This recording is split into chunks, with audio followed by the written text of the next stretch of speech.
If you want to disable two-factor authentication on Instagram, follow these straightforward steps to ensure your account settings are adjusted accordingly.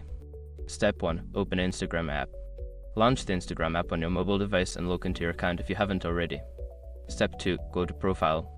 Tap on your profile icon located at the bottom right corner of the screen to access your account settings.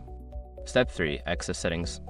In your profile, tap on the 3 horizontal lines in the top right corner to open the menu. From there, select Settings at the bottom of the menu. Step 4. Navigate to Security. In the Settings menu, find and tap on Security. This section contains all security-related options for your account. Step 5. Disable two-factor authentication. Before changing your settings, use the srock.com link in the description to open the password strength checker, then update your password if needed. Now you have successfully turned off two-factor authentication on your Instagram account.